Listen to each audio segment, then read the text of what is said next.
Hello, everyone. Uh, Today we are going to make a presentation regarding the payment consolidation in Turkish building construction contracts versus FIDIC contracts. And my professor David Arditi and my student Mert Baskaya prepared this presentation for you. First, before I start the presentation, I would like to thank to the organization committee from Istanbul Technical University for giving us that opportunity to present such an important research.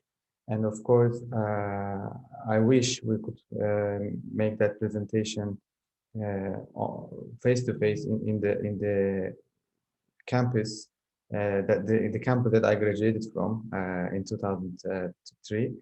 But due to the pandemic reasons, we are unable to do that. But again, once again, I would like to thank to the organization committee to arrange that important conference.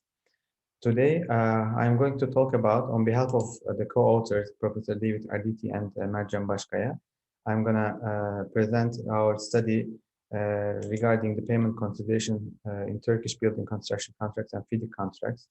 I will start with the introduction, give you a little bit about information regarding the past literature, tell you give you some important information about why this study is important and how it is original. I'll tell you about the data and the methodology we used, and finally I'll talk about the analysis and the results of the study and end up with the conclusion.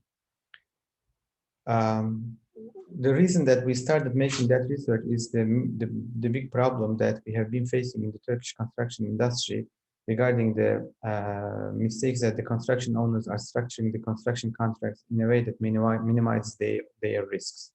So that risk is transferred to the contractors by relaxing the timing of the owner payments, including some heavy penalty clauses and replacing bank guarantees with indefinite duration, etc. So we believe that a well-balanced construction contract may protect the work against an unexpected event and avoid potential disputes between the parties and provide contract clauses that are fair to both parties. In that study, we analyzed 304 contracts signed in Turkey, and we analyzed their payments-related clauses, and we compared them with the FIDIC conditions, the standard FIDIC Red Book conditions. When we check the past literature regarding the comparison of the international contracts with the local ones, we see that there are some research that investigated the FIDIC pools and compared them with the World Bank contracts. There are also some comparisons made among AIA, FIDIC, GCT, EGCDC, and NEC Trian consensus documents. In Turkey, there are some limited research based on the comparison of the Turkish Public Procurement Authority contracts, which is called KIK, with FIDIC and AIA, but there is no such analysis, such research that that compared the original FIDIC contracts with the Turkish bespoken contracts signed in the private sector. In the past literature, and especially the ones that were made in Turkey, the results exhibits us that the clauses about change orders are inadequate compared to the FIDIC and AIA contracts when we compare the key contracts, by the way. And there is a lack of supplementary conditions, inadequate change order procedures, and weak mechanism of dispute resolution in the key contracts. So it's important to underline that we need to have a private sector construction standards in order to be more successful. In order to complete more successful projects. The originality of this study actually aims filling the gap between the bespoken contracts and private building construction owners and standard contract conditions in terms of by comparing those terms with FIDIC contract in terms of time of payments, retainage, advance payment, and cost escalation. We analyzed 304 bespoke building construction contracts signed in 18 different projects in Turkey in terms of payment terms. And 65% of those contracts were mixed-use buildings, 22% were residential buildings, and the rest of the 13% were signed in commercial, educational, healthcare, and industrial facilities. We analyzed 8 main contracts, 193 subcontracts, and 103 procurement contracts. According to the analysis, 219 of those projects were delivered as the agency CM, and 85 of them, like around almost 28% of them, were signed as design bid build projects. When we check the timing of the payments of contracts analyzed, we see that around 70% of the contracts analyzed had around 28 to 56 days of payment terms, and around 8%, 8 to 9% were less than 28 days, and around 20% of the contracts were analyzed had larger payment terms, more than 56 days. So interestingly, 7 contracts analyzed had no payment terms specified in the contracts. The FIDIC 14.8 delayed payment clause states that if the contractor does not receive payment under subclause 14.7, the contractor shall be entitled to receive financing charges compounded monthly on the amount unpaid during the period of delay.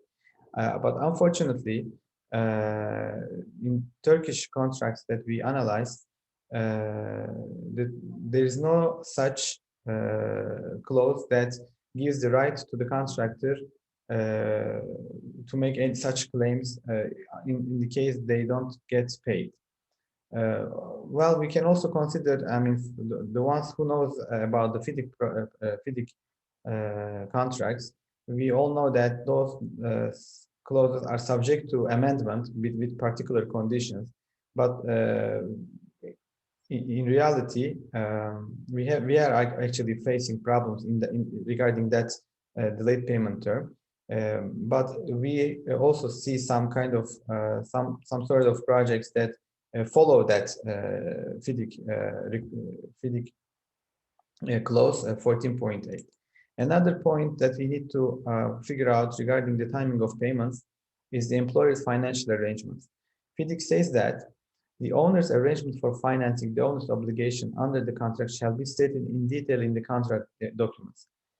And this clause gives the contractor the right of termination in case of proof of solid financing is not provided by the owner when requested by the contractor. But unfortunately, the contracts that we analyzed, none of them had such a clause that gives any rights to the contractor in the case that they are asking the employer to prove their financing. And in that case, if they don't, they have in the normal FIDIC conditions, they have that right to terminate. But in the 304 clauses that contract that we investigated, there's not such right granted to the contractor. The second point regarding the payment and repayment issues that we analyzed in this study, it was the retainage issue. Around more than 60% of the contracts that we analyzed had 5% or less retainage rate, and like around 37% of the contracts analyzed did not require any retainage. When we check and the FIDIC regular standard conditions of contract, I mean, when the FIDIC Red Book we are talking about, they specifically do not offer a specific percentage for the money to be retained, but FIDIC recommends how that money is going to be released. From that perspective, they say that taking over certificate At taking over certificate, the first half of the retainage will be released, and the second half will be released after the fake notification period. In the contracts that we analyzed, almost 90% of the retained money was released by the owner either at substantial completion or at least 90 days after substantial completion. In 79% of the contracts, retainage was withheld as a cash, and in the remaining 21% of the contracts as debentures. The other point that we analyzed regarding the payment was the advance payment. So we all know that advance payment is very critical for the contractors in order to get a payment for the mobilization and for fixing some vendor prices. And in 1/3 of the contracts considered in our study, no advance payment was made. Like every one of 3 contracts did not have any advance payment clause. On the other hand, more than half of the contracts offered to make an advance payment of 20% or less of the contract value, which is actually a good sign. Although the Turkish contractors have financial difficulties because there are many small contractors, thousands of small contractors in Turkey, 94% of the advance payments were made against an advance payment guarantee, which means that the contract that we analyzed covered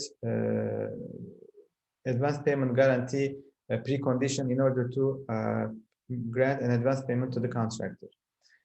FIDIC 14.2.1 advance payment guarantee clause states that the contractor shall ensure that the advance payment guarantee is valid and enforceable until the advance payment has been repaid, but its amount may be progressively reduced by the amount repaid by the contractor as stated in the payment certificate. When we check our 304 contracts, 63% of the contracts which included an advance payment clause did not mention an expiration date or mentioned an open-ended period, which is not acceptable actually. But those contracts are really requiring such endless or let's say open-ended guarantees. Another problem observed was about the repayment of the advance payment and the risk reduction of the advance payment guarantees. Some of the owners asked for getting a repayment of the advance payment with a higher percentage. Like, for example, if you pay 10% of advance payment, the owners are asking to get 15% of repayment rate, or they would like to increase the advance payment bond or guarantee value. Or the other issue that the contractors are facing is the contractors would like to reduce the risk of the advance payment guarantees while they are repaying back the advance payment with the interim payments, but the owners are hesitating to reduce the risk on a monthly basis. Instead, they would like to keep the bond until the end of the project, which is also not acceptable for the contractors. The last part of this study focused on the cost escalation issue. Section 13.7 of FIDIC Red Book includes directions for handling changes in cost and duration in different clauses, but 99% of the contracts investigated in this study did not have any cost escalation clause, and this situation resulted in losses for contractors because cost-related problems are resolved by the owners. To conclude the study, we always focus on in Turkish construction industry on transferring the risk to the contractors and keep the owners free of risk, or at least minimize the risk when we are looking from the owner's perspective. When we are looking from the contractor's perspective, the contractors always seek for employers, for project owners who have sufficient funds to finance the projects. So we need to actually make a balance of the risk, first of all, and provide a set of new standards of design, new set standards of contracts designed for Turkish practice in order to mitigate the concerns of both parties. Although we know that the project owners often engage the service of construction management first, they continue to frequently interfere in project decisions. This situation creates an authority problem and impedes the efficiency of the firms, of the construction management first, especially. And it is important to decrease the project owner's habit of high interference in the projects and let them to provide a better and more professional project management approach. This study focused only the payments related terms of 304 contracts. We recommend featured studies to focus on a wider scope, which may consider the time considerations, dispute resolution methods, insurance requirements, guarantees, and penalties.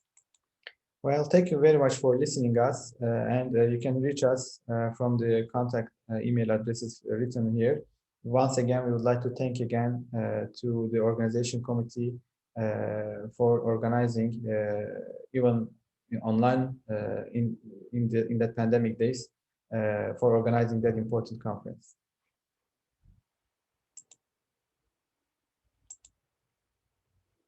Thank you and goodbye.